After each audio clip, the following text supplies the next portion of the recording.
Hatchet by Gary Paulsen, Chapter 7. Mother! He screamed it, and he could not be sure if the scream awakened him or the pain in his stomach.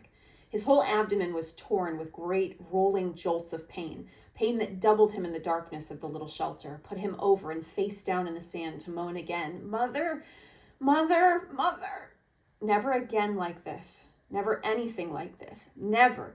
It was as if all the berries, all the pits had exploded in the center of him, ripped and tore at him. He crawled out of the doorway and was sick in the sand, then crawled still farther and was sick again, vomiting and with terrible diarrhea for over an hour, for over a year, he thought, until he was at last empty and drained of all strength. Then he crawled back into the shelter and fell again to the sand, but could not sleep at first, could do nothing except lie there, and his mind decided then to bring the memory up again. In the mall, every detail, his mother sitting in the station wagon with the man, and she leaned across and kissed him, kissed the man with short blonde hair. And it was not a friendly peck, but a kiss where she turned her head over at an angle and put her mouth against the mouth of the blonde man, who was not his father, and kissed, mouth to mouth, and then brought her hand up to touch his cheek, his forehead, while they were kissing. And Brian saw it.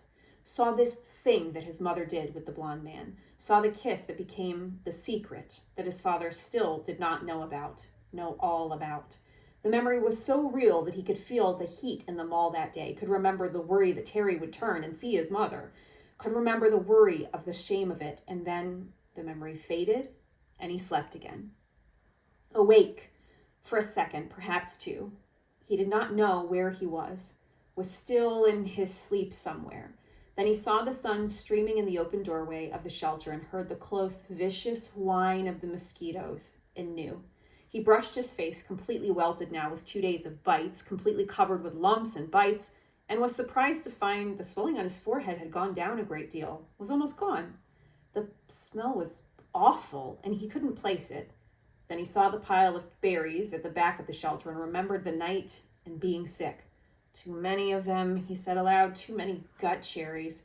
He crawled out of the shelter and found where he'd messed the sand. He used sticks and cleaned it as best he could, covered it with clean sand, and went down to the lake to wash his hands and get a drink.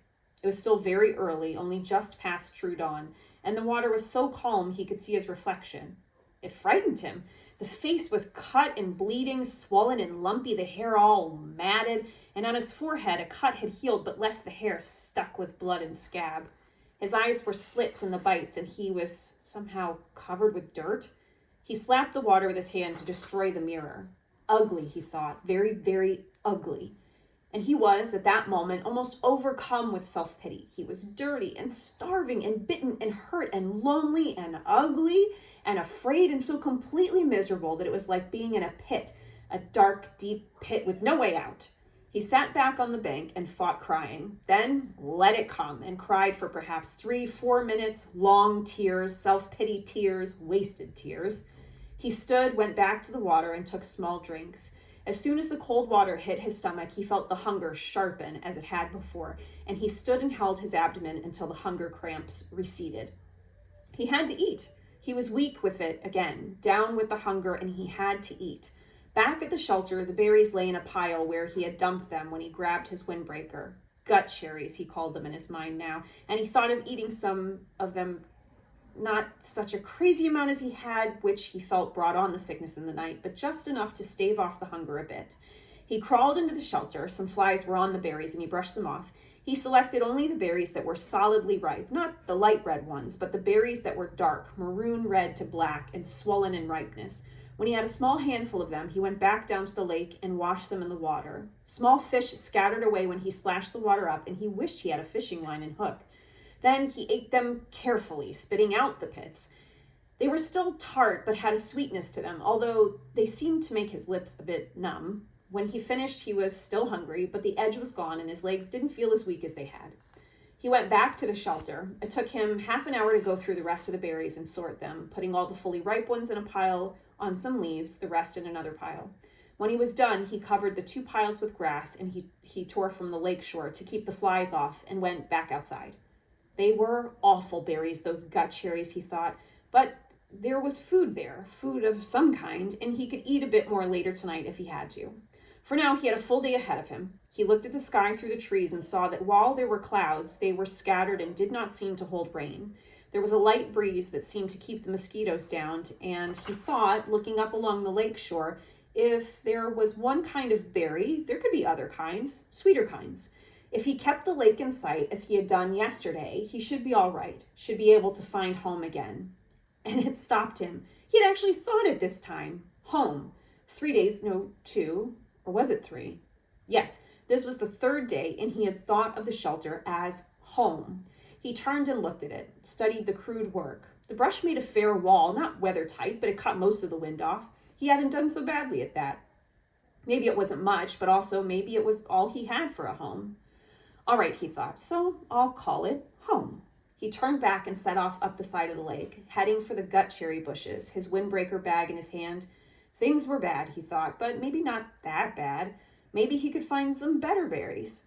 When he came to the gut cherry bushes, he paused. The branches were empty of birds, but still had many berries, and some of those had been merely red yesterday were now a dark maroon to black, much riper. Maybe he should stay and pick them to save them. But the explosion in the night was still much in his memory, and he decided to go on. Gut cherries were food, but tricky to eat. He needed something better.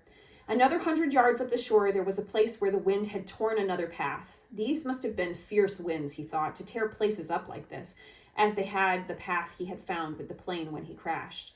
Here the trees were not all the way down, but twisted and snapped off halfway up the ground, so their tops were all down and rotted and gone, leaving the snags poking into the sky like broken teeth. It made for tons of dead and dry wood, and he wished once more he could get a fire going. It also made a kind of clearing. With the tops of the trees gone, the sun could get down to the ground, and it was filled with many small thorny bushes that were covered with berries. Raspberries. These he knew because there were some raspberry bushes in the park, and he and Terry were always picking and eating them when they biked past. The berries were full and ripe, and he tasted one to find it sweet, and with none of the problems of the gut cherries. Although they did not grow in clusters, there were many of them, and they were easy to pick, and Brian smiled and started eating. Sweet juice, he thought. Oh, they were sweet, with just a tiny tang, and he picked and ate and picked and ate, and thought he had never tasted anything this good. Soon, as before, his stomach was full, but now he had some sense, and he did not gorge or cram more down. Instead, he picked and put them in the windbreaker, feeling the morning sun on his back and thinking he was rich with food now, just rich. And he heard a noise to his rear, a slight noise, and he turned and saw the bear. He could do nothing, think nothing. His tongue, stained with berry juice, stuck to the roof of his mouth, and he stared at the bear. It was black with a cinnamon-colored nose, not 20 feet from him, and big. No, huge. It was all black fur and huge. He had seen one in the zoo in the city once, a black bear, but it had been from India or somewhere. This one was wild and much bigger than the one in the zoo, and it was right there. The sun caught the ends of the hairs along his back, shining black and silky. The bear stood on its hind legs, half up, and studied Brian, just studied him, then lowered itself and moved slowly to the left, eating berries as it rolled along, waffling and delicately using its mouth to lift each berry from the stem. And in seconds it was gone, and Brian still had not moved. His tongue was stuck to the top of his mouth, the tip half out. His eyes were wide and his hands were reaching for a berry. Then he made a sound, a low, It made no sense. It was just a sound of fear, of disbelief that something that large could have come so close to him without his knowing. It just walked up to him and could have eaten him, and he could have done nothing. And when the sound was half done, a thing happened with his legs, a thing he had nothing to do with, and they were running in the opposite direction of the bear, back toward the shelter. He would have run all the way in panic, but after he had gone perhaps 50 yards, his brain took over and slowed and finally stopped him. If the bear had wanted you, his brain said, he would have taken you. It is something to understand, he thought, not something to run away from. The bear was eating berries, not people. The bear made no move to hurt you, to threaten you. It stood to see you better, study you, then went on its way eating berries. It was a big bear, but it did not want you, did not want to cause you harm. And this is the thing to understand here. He turned and looked back at the stand of raspberries. The bear was gone. The birds were singing. He saw nothing that could hurt him. There was no danger here that he could sense, could feel. In the city at night, there was sometimes danger. You could not be in the park at night after dark because of the danger. But here, the bear had looked at him and had moved on, and this filled his thoughts. The berries were so good, so sweet and rich, and his body was so empty. And the bear had almost indicated that it didn't mind sharing, had just walked from him. And the berries were so good. And he thought, finally, if he did not go back and get the berries, he would have to eat the gut cherries again tonight. That convinced him, and he walked slowly back to the raspberry patch and continued picking for the entire morning, although with great caution. And once, when a squirrel rustled some pine needles at the base of a tree, he nearly jumped out of his skin. About noon, the sun was almost straight overhead. The clouds began to thicken and look dark. In moments, it started to rain, and he took what he had picked and trotted back to the shelter. He'd eaten probably 2 pounds of raspberries and had maybe another 3 pounds in his jacket, rolled in a pouch.